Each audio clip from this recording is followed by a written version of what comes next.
¿Saben qué tengo ganas de ver? Que estaba viendo antes de empezar el stream, bien ver unas leyendas urbanas. Tengo ganas de ver leyendas urbanas de muchos países. Porque como hablo portugués... ¡Oh, fe da puta, filha! Y el 90% de Latinoamérica es español. Quiero aprender de leyendas urbanas hoy de la mayoría de países que pueda. Así que Brasil es una región enorme, pero quiero ver leyendas urbanas por ejemplo, de Brasil, Colombia, Perú, Chile. Que van a ser todas medianamente las mismas, pero viste que siempre hay una pequeña región que tiene una cosa única, qué sé yo.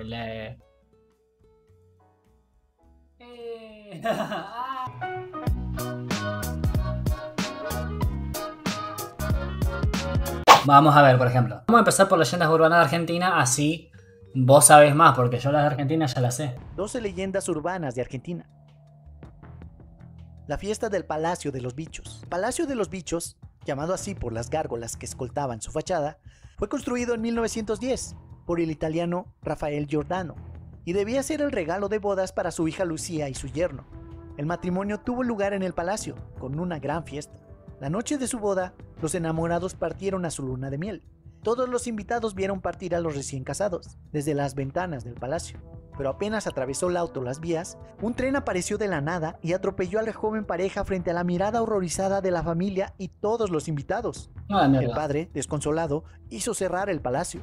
Pero los vecinos cuentan que se escuchaba música y se veía gente bailar en la gran casona abandonada.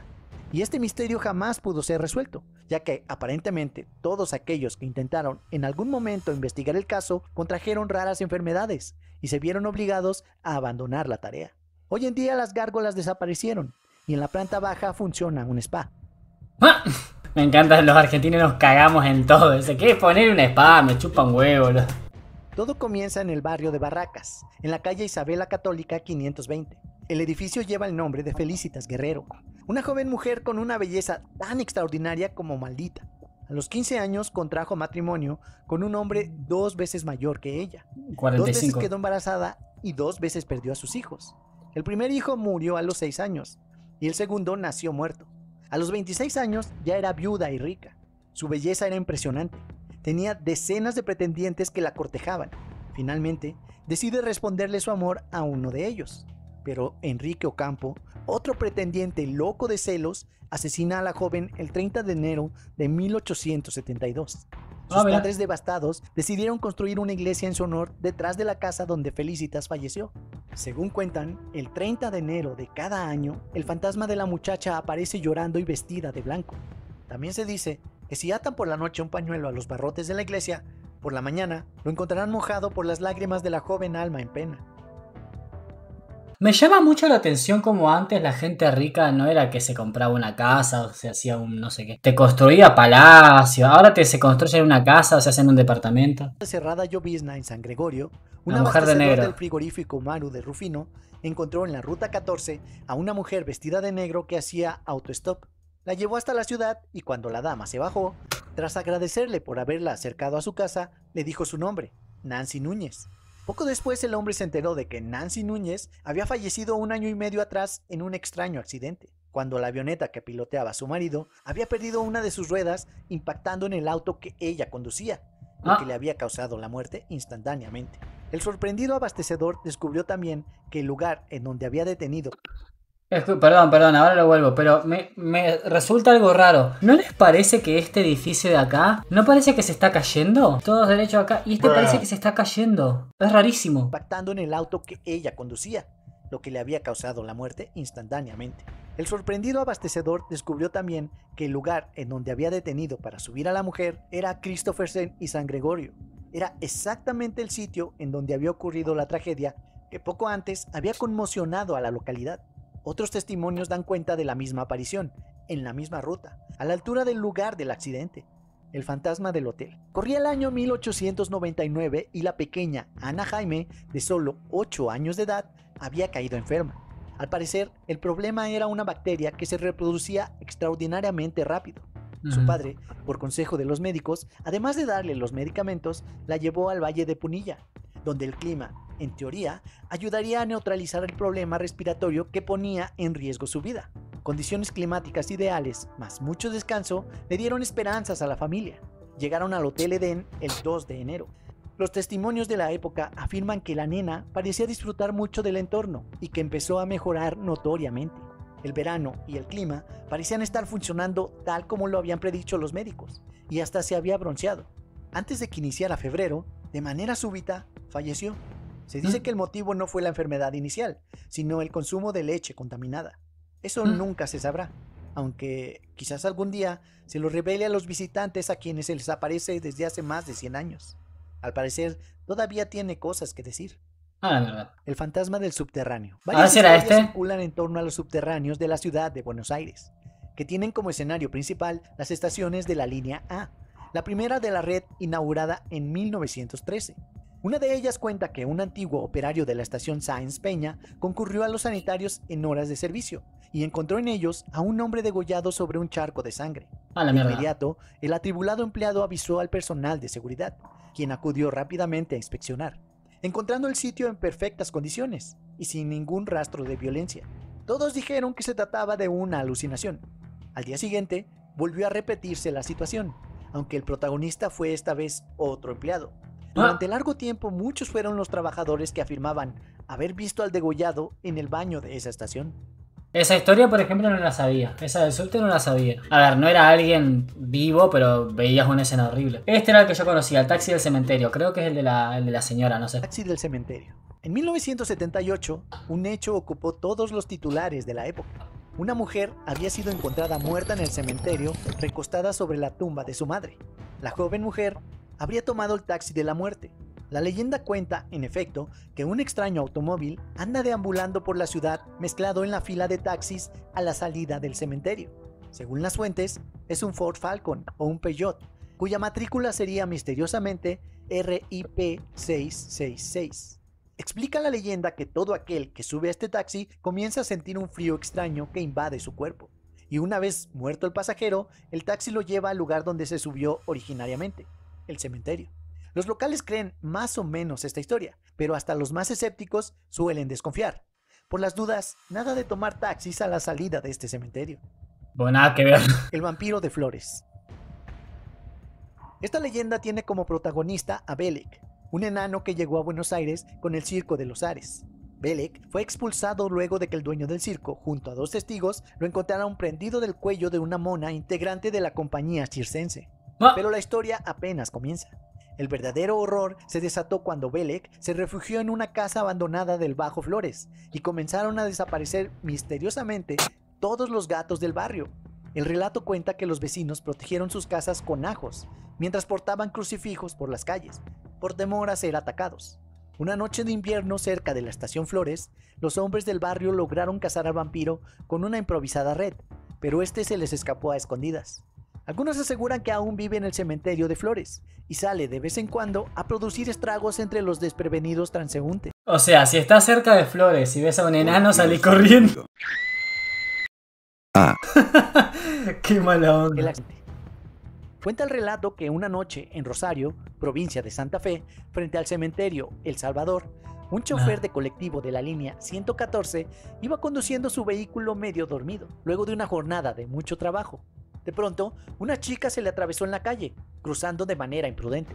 El hombre intentó detener el vehículo, pero todo fue inútil. La muchacha fue arrollada. Asustado por lo sucedido y presa de la desesperación, el conductor decidió huir del lugar. Luego de varios minutos manejando a toda velocidad y sin detenerse en las paradas establecidas, vio por el gran espejo retrovisor que en el último asiento del colectivo estaba sentada la víctima, llorando y mirándolo fijamente. Otras versiones. Desde la torre. En 1908, una rica descendiente de catalanes decidió invertir en una torre para luego alquilar los cuartos. Pero la mujer, al sentirse tan feliz por la apariencia extraordinaria de la torre terminada, decidió instalarse ahí. Arregló su nueva casa con mobiliario que hizo traer desde Cataluña. Sin embargo, un año después, decidió irse del lugar. Según cuentan, ella no soportaba las críticas de los vecinos que se quejaban porque era muy ruidosa. La Torre de la Boca retomó entonces la idea original. Se transformó en un edificio que alquilaba cuartos y talleres a artistas. Entre ellos se encontraba Clementine, una pintora que vivía en el último piso. Un día, una periodista llegó a entrevistarla y tomó algunas fotos. Al parecer, cuando se revelaron, aparecían unos extraños duendes. Intrigada, la periodista decidió volver a visitar a Clementine, pero ya era tarde. Esta se había lanzado desde la ventana poco después de la entrevista. El motivo de su fallecimiento resultó evidente para la propietaria. Ella contó lo que le había pasado ahí: un acoso constante de los duendes ruidosos y maléficos, que debieron llegar con el envío de los muebles desde Cataluña. Ella había podido escapar de este agobio al mudarse, pero Clementine no tuvo la misma suerte, ya que según la dueña, fueron los duendes los que empujaron a la joven artista por la ventana. La leyenda cuenta que los duendes siguen ocupando el último piso de la torre, haciendo ruido y agitando cosas, y acompañados de los pasos del fantasma de Clementine. La puerta 12 del Monumental. Era el domingo 23 de junio de 1968, en Buenos Aires, en el estadio de River Plate. Ese día se jugaba el Superclásico, el partido entre... Hay un video de Damián Cook que explica la historia real de esto, que esto fue un accidente real, y es horrible, vieja, es espantoso. Aquel día, el tiempo pasaba y los 90.000 espectadores se impacientaban. El partido era demasiado aburrido y además hacía mucho frío. Una buena parte del público decidió que era momento de retirarse. Pero por esas cosas de la vida, una de las puertas, la puerta 12, no logró abrirse. El resultado fue fatal y 71 personas murieron como causa de la avalancha de gente desesperada por salir. Una fiesta entre equipos rivales terminó siendo una tragedia. A pesar de las investigaciones, las razones del accidente nunca fueron aclaradas. La leyenda hoy dice que cada año, exactamente el 23 de junio, aparecen por el barrio los fantasmas atormentados de las víctimas. Un restaurante ubicado sobre la avenida Figueroa Alcorta explica que cada 23 de junio no sirven ningún tipo de infusión. Al parecer estas se ponen de un color oscuro y tienen un sabor extraño. La niña que bailó hasta morir. Abandonada por sus padres a los 4 años, Teresita vivía sola en el monte con sus ovejas. Dicen que la niña solía ir a buscar alimento a las casas vecinas. Era muy común verla vagar sola y triste, excepto cuando bailaba. En las fiestas del pueblo, Teresita podía pasar horas y horas moviéndose al compás de la música. Teresita nunca faltaba a una fiesta, pero una noche los vecinos se reunieron a celebrar y la niña no apareció. Preocupados por su ausencia, decidieron salir a buscarla. A pocos metros de su casa encontraron su cuerpo calcinado, pero no había restos de ningún tipo de fuego en el lugar. Hasta el día de hoy, nadie se explica qué pasó. Hay quienes dicen que siguió bailando hasta arder. Desde entonces, Teresita es recordada por todos los santiagueños. Muchos incluso le atribuyen algunos milagros.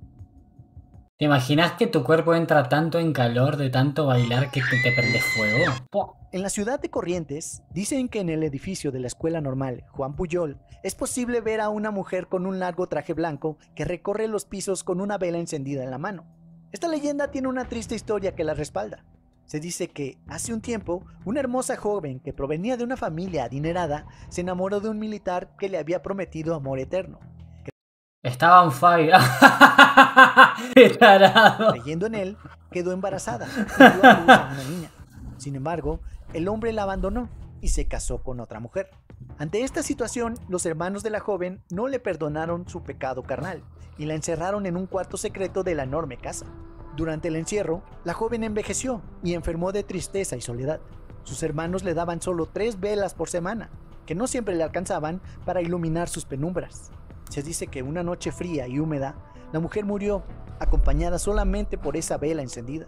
Desde entonces, su alma vaga por el edificio esperando que alguien sople la flama para poder descansar finalmente en paz. Eso es todo, amigos. Innecesarias. Puerta 12.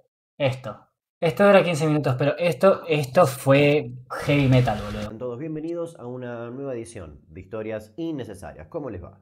Hoy vamos a hablar de un hecho que ocurrió hace ya 52 años, un hecho que al menos a mí me choqueó bastante cuando era chico y me enteré que había pasado esto gracias a un informe en algún canal de televisión. Un caso del cual por algún motivo, y lo voy a volver a repetir al final del video, no se habla. Hoy la trágica historia de Puerta 12.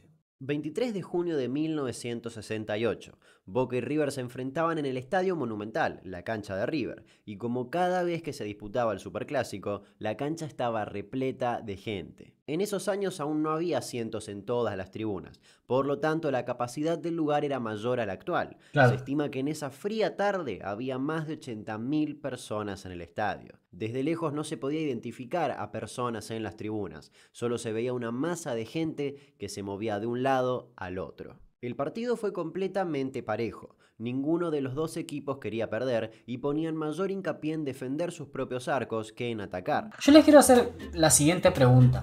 Imagínense ustedes en su casa. ¿Cuánto es un montón de gente en su casa?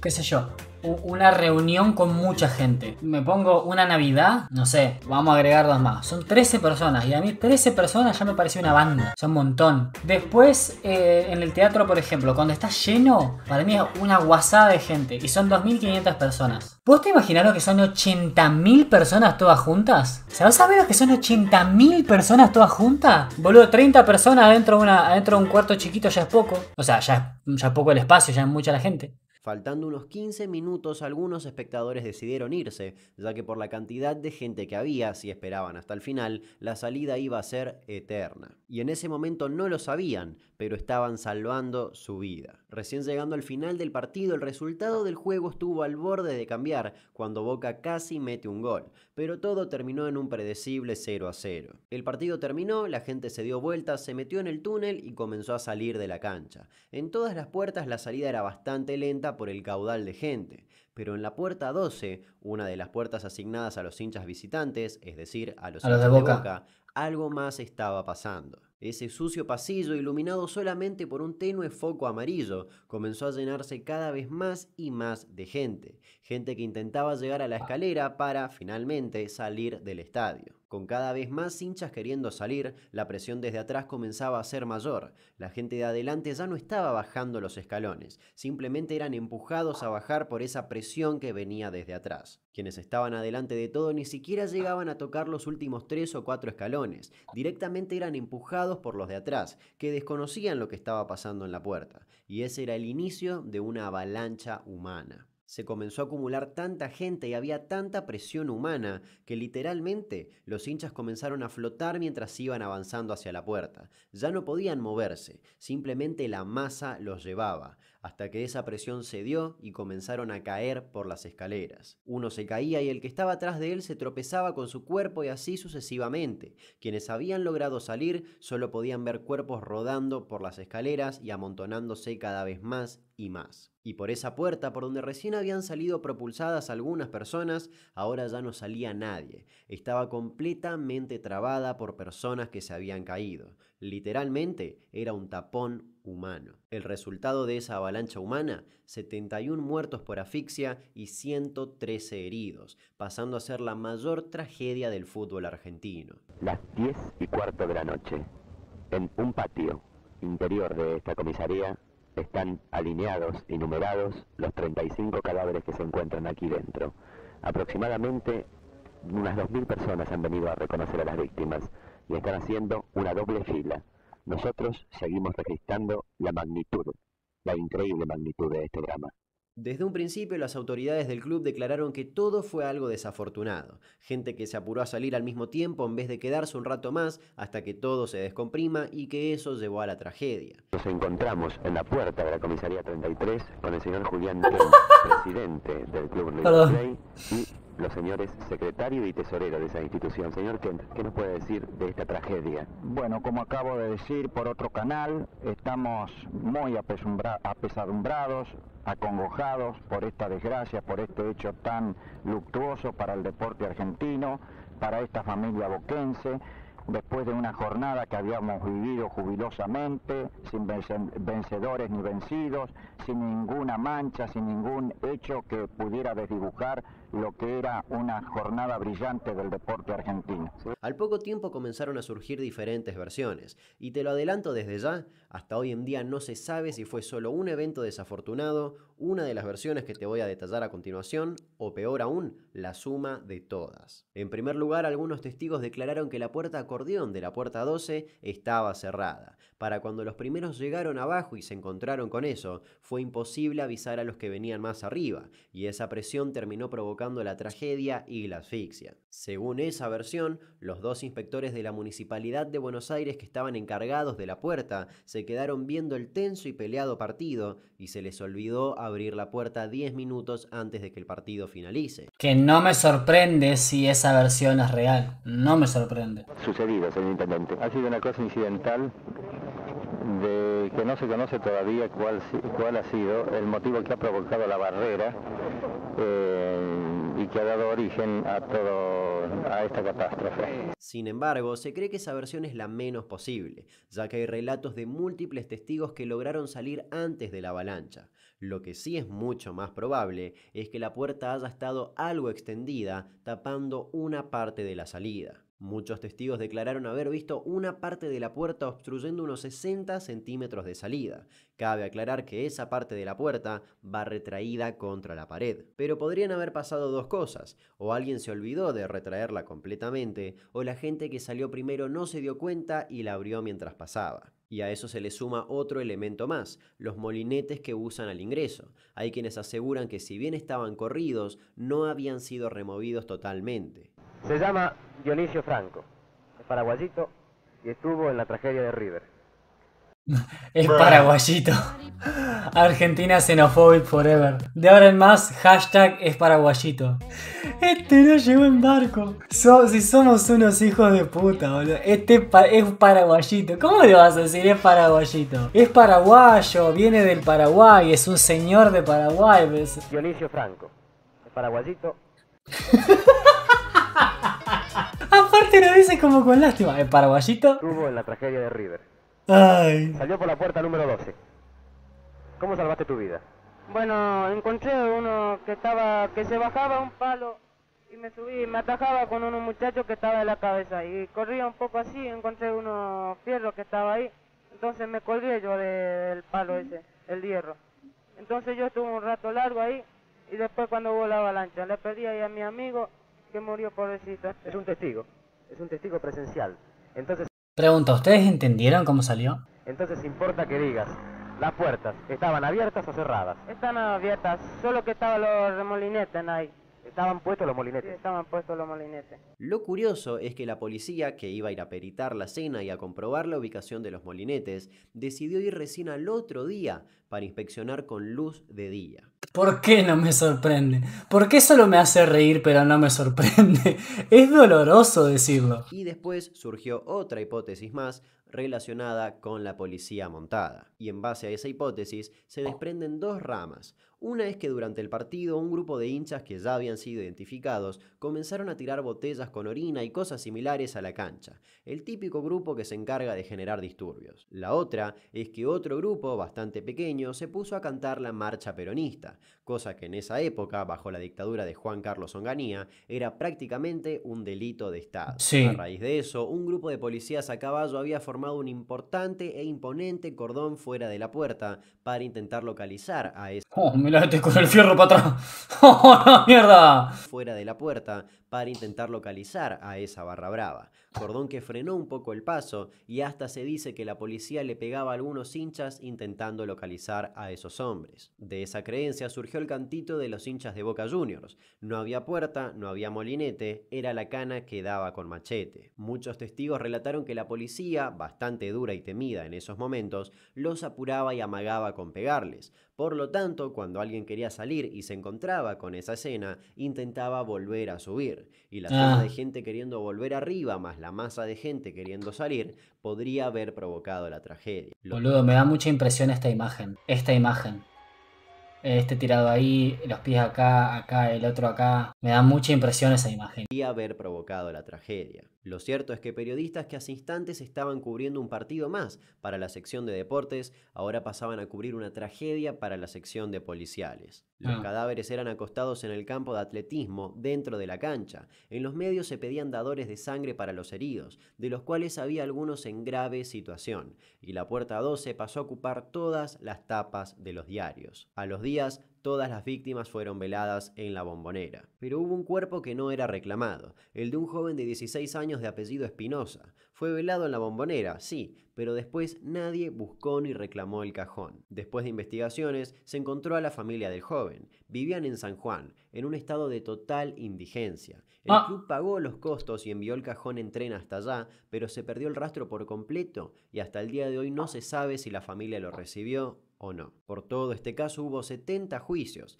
Primero se ordenó la prisión preventiva de Américo Di Vetro y de Marcelino Cabrera, el intendente y el capataz de River, bajo el cargo de negligencia. pero a fines de noviembre la Cámara de Apelaciones en lo Criminal y Correccional sobreseyó a ambos. Finalmente se determinó que todos los obstáculos para la salida, es decir, puertas y molinetes, habían sido despejados en tiempo y forma. La AFA recaudó, junto a Boca y River, unos 32... Igual medio se cagan un poco.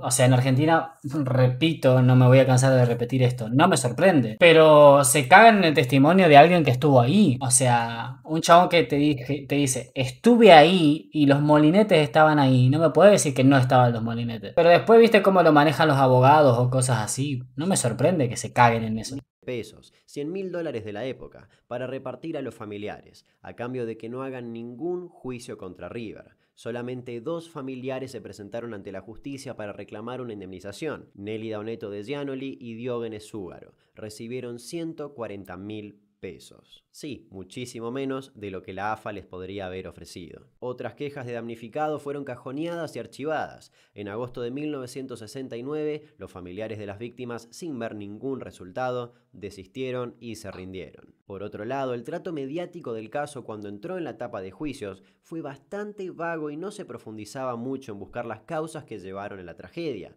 en gran medida porque la única fuente que tenían los periodistas era la misma policía, y más aún en plena dictadura. Y así la tragedia de la Puerta 12 quedó como eso, una simple tragedia, un hecho desafortunado que fue culpa de todos. Hoy en día, afuera de la cancha de River se puede leer una pequeña placa homenaje. Los nombres de las personas fallecidas no figuran en ningún lado. Por otro lado, las puertas fueron renombradas, pasaron de ser números a letras. Como si esconder el número 12 cambiase algo. Una suma de hechos desafortunados y posiblemente de negligencias que tuvieron un trágico resultado. Fórmula que vimos repetirse años después, pero en otro espectáculo. Si bien supuestamente se comprobó que los molinetes nunca estuvieron ahí, las puertas estaban abiertas por completo, la verdad es que nunca se investigó a fondo. Con solo decir que nunca se investiga a fondo. Siempre hay alguien haciéndose la paja en eso, boludo. Let me introduce to you, everybody